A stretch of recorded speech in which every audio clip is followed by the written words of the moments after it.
I've been hinting about this for a while. Now it's time to tell it. You may like it or not, but now, my words and your imagination. We are going to create terrifying stories together.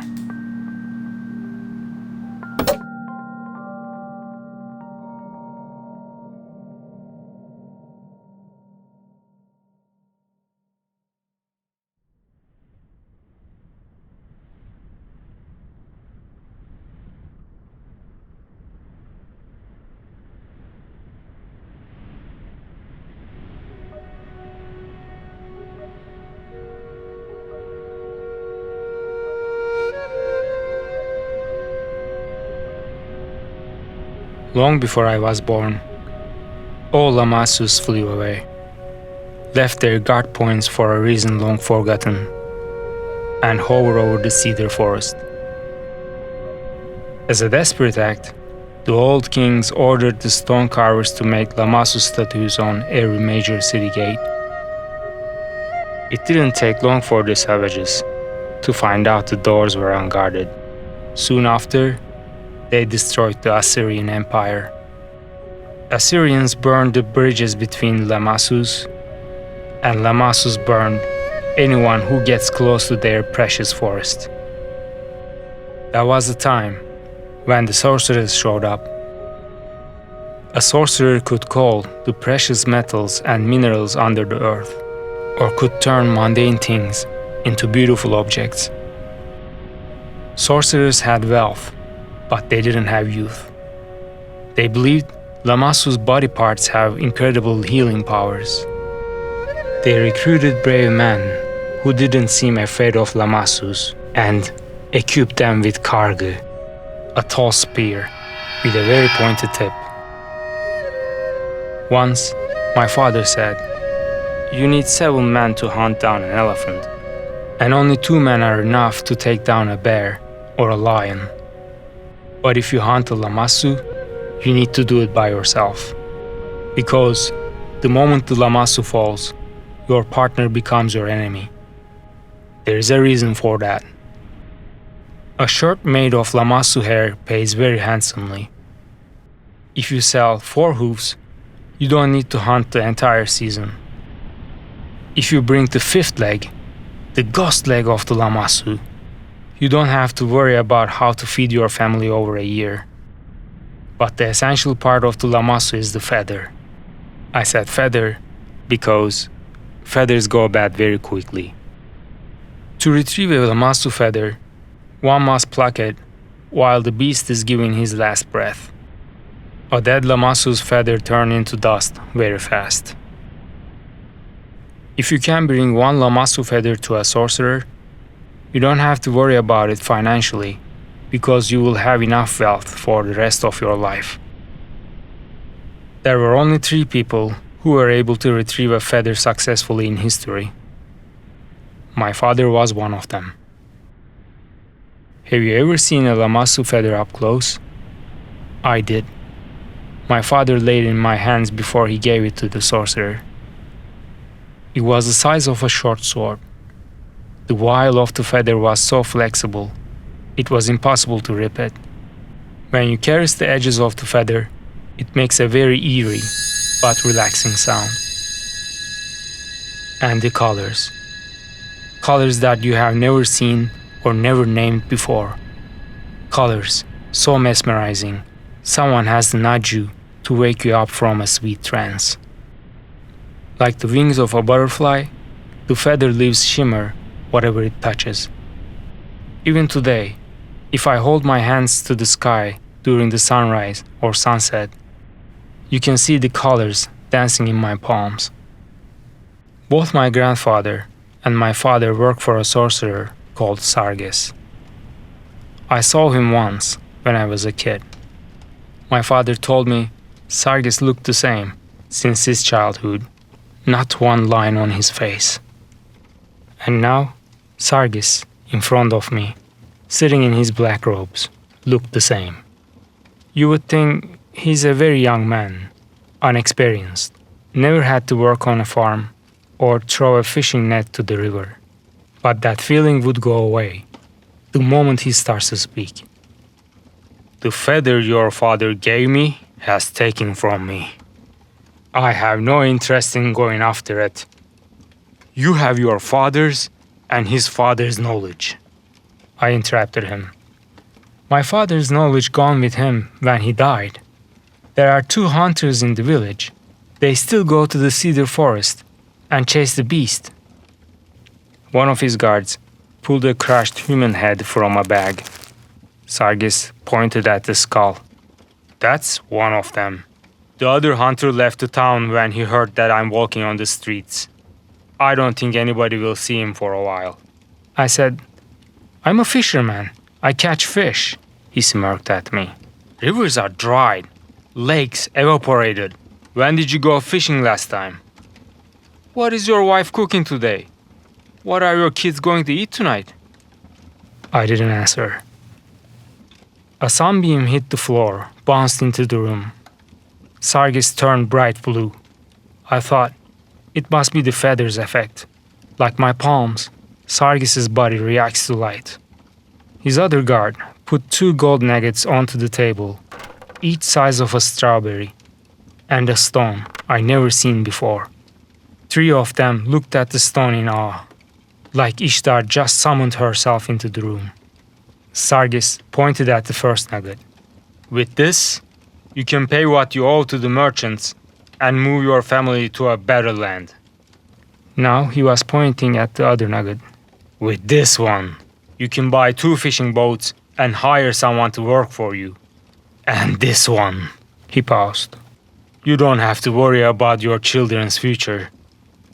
Bring me a Lamassu feather and change your life. There is nothing wrong with our life, said my wife. She spoke the first time since Sargis entered our house.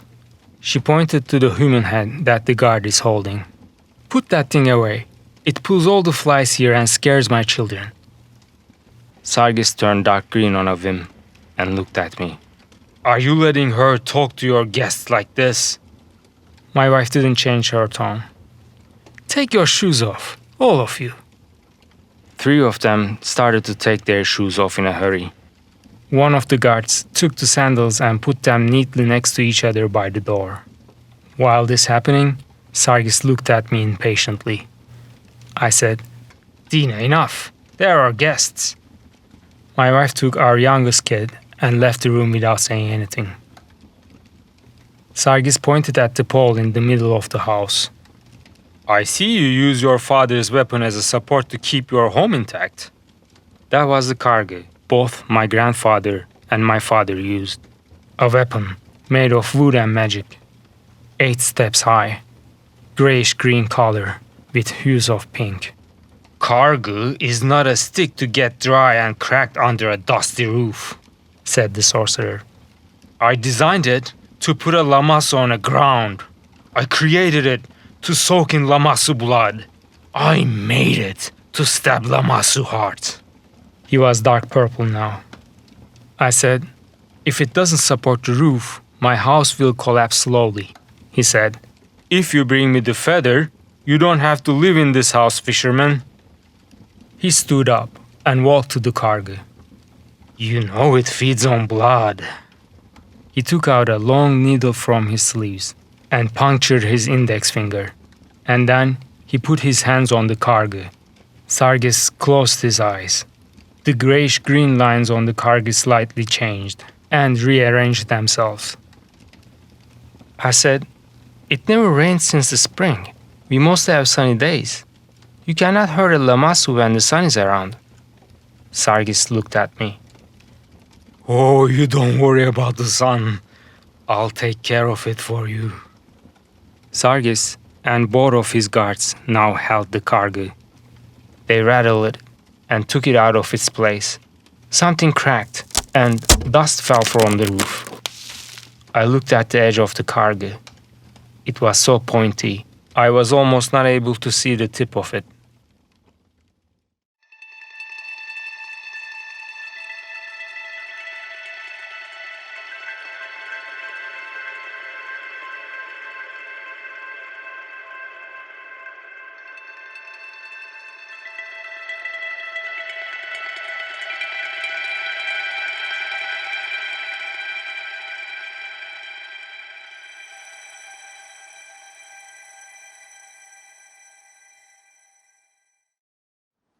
After 2 days of walking, I was on a hill near cedar forest. When I was a kid, my father used to take me here.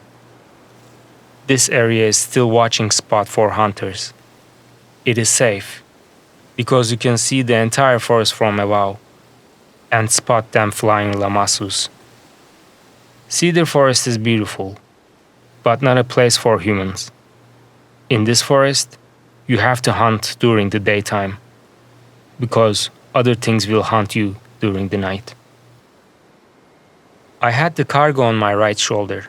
It was light as a straw, but when you jump on a lamassu, it weighs like a boulder. It was a sunny day, but above the forest, clouds were gathering up. Those were the first clouds I've seen for a very long time. It must be the work of Sargis, I thought. No lamassu fly when it's cloudy. It is impossible to kill a lamassu on a sunny day. Their feathers can catch the sunlight very quickly, and they can aim the light back at you. Imagine thousands of sunbeams directed at you. Lamassus kill humans by incinerating them. If you are lucky. Otherwise, they give you a painful death. They stomp on you. I started to walk to the forest while the first drops of rain hit to the boulders around me. It sounded like thousands of tiny hands were clapping. A good omen. My father told me once, all lamassus flew away because we forgot that they are conscious beings and treated them lesser than us. Another time, he told me they flew away because they become arrogant. But the first reason stuck with me until today. They flew because we humans treat them as mindless tools. Maybe that's why I never followed my father and his father's way until now. I stopped in front of a big hoof print. It was fresh. Mud was wrinkling and falling into the track. A lamassu passed here no longer than a minute, and I didn't even hear a sound. As big as an African elephant, yet silent as a cat. One thing I know, if a lamassu passed here, it will be back. Lamassus map their route like a shrew and stick to the map. I changed my direction, and I saw a lucky tree that I can climb on. Hunters call them the lucky trees, 5 generations older than the other trees around them. These trees are taller, and they have more branches to climb to rise above the lamassu's eyesight. All you have to do is wait patiently until a lamassu shows up. Just like spearfishing, you wait for the right moment and throw the spear. The only difference is you jump with karge onto the beast. You have to impale lamassu from its back. Karge only stops when it bursts out of the lamassu's chest and nails him to the ground. That's how you hunt a lamassu, just like spearfishing. While I was waiting, a voice broke the calmness of the rain. You hold karge, but you know hunter. You hold karge, but you know hunter. I heard it in my ears. No, the sound formed between my ears. It repeated.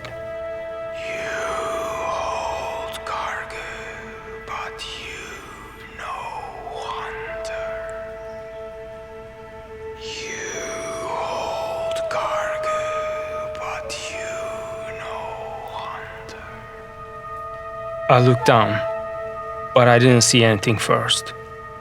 Karge started to pulse in my hands.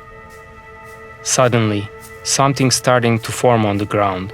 Something big, with the face of a human. Now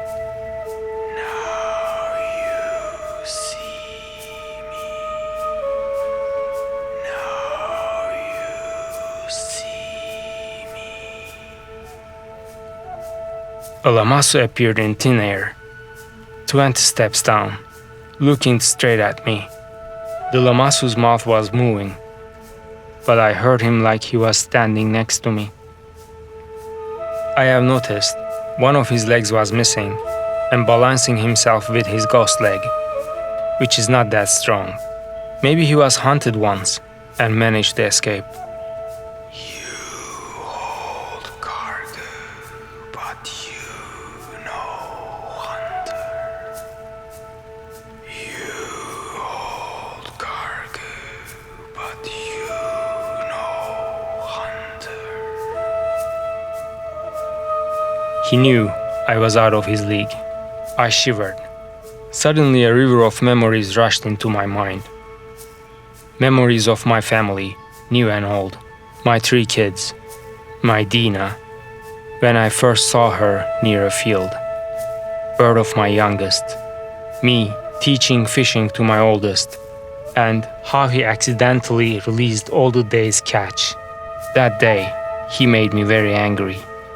All of these memories disappeared very fast as they showed up. Leave cargo, go home. Leave cargo, go home. Is that how my father felt? Before each time he jumped, he had memories of home, my mom, and me. I squeezed the cargo in my hands. I thought, just like spear fishing.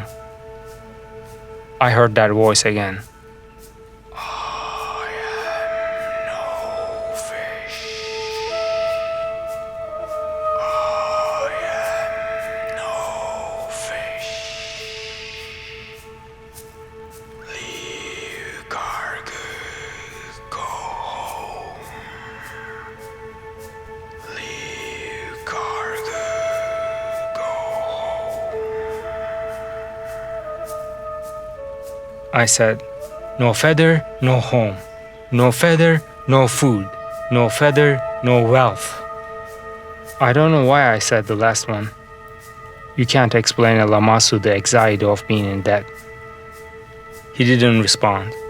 Instead, I felt that breeze in my mind again. At that moment, I knew he was looking at my memories and all the trouble that I'm going through. Finally, he said,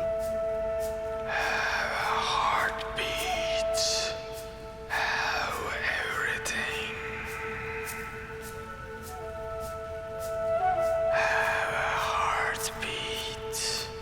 How everything. if you face a Lamassu during an attack, you have no advantage at all. But this one is crippled. He is barely standing on his 5th leg. Also, he is not flying due to the clouds that Sargis cast over the forest. Fake clouds, no strong. Fake clouds, no strong. Leave cargo, go home. Leave cargo, go home. I aimed the Kargil's tip at the Lamassu.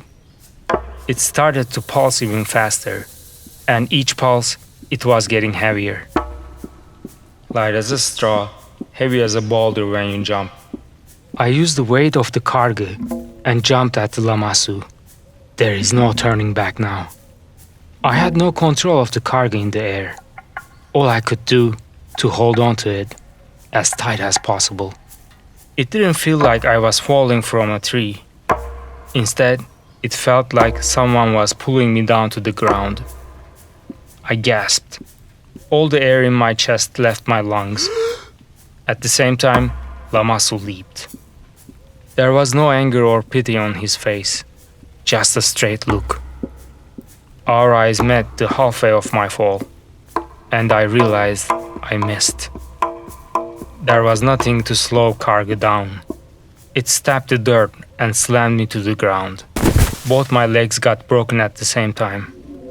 Kargil slipped away from my grip and disappeared in front of me into the earth.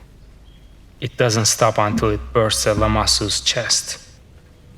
Lamassu flapped his wings only once, and the gust of the feathers punched out a hole in the clouds. Sun shined behind him. He opened his wings and started to float above me. Each feather looked like a sun, getting brighter. There are no words for this. I feel warm.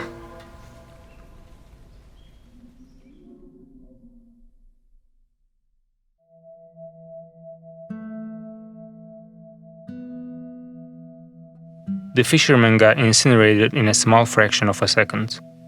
His death was so fast, he didn't even feel his skin got burned. Lamassu landed on his 3 feet and balanced himself on the 5th leg. The only thing left from the fisherman was just a pile of ashes. Lamassu stood in front of those ashes for a brief amount of time. Clouds that Sargis prepared started to dissipate. Lamassu looked up and flew away. The gust of his wings blew the fisherman's ashes all over the forest. The cargo that used for 3 generations continued to go down to the core of the earth. There, it got destroyed. Mesopotamia region entered the night cycle. Before the sunrise on Earth, 93 million miles away, in the core of the sun, 2 hydrogen atoms become helium. That helium joined the helium pile formed by the other hydrogen atoms and start to radiate. As a result, photons burst out, and they begin their 8-minute and 20-second journey to the Earth. Back in the fisherman's town, a night guard was walking on the streets and trying to stay awake before his shift ends. A sudden gust of wind hit him and blew his helmet off. The bronze helmet fell on the ground and made a loud dangling sound on the empty street. The guard looked up while he was picking up his helmet, but he didn't see anything unusual on the sky. In the fisherman's house, Dina and her 3 kids were sleeping. Under the slowly collapsing roof, there were flower pots placed around. These were ordinary plants, but it was enough to change the mood of the house. It felt like home, very cozy. One of the pots had 3 Lamassu feathers stabbed on the soil. Those photons, which left the sun 8 minutes ago, reached the fisherman's house and bounced on the floor. One of the feathers caught the bouncing light and reflected on Dina's face. Dina opened her eyes.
Bite-sized stories.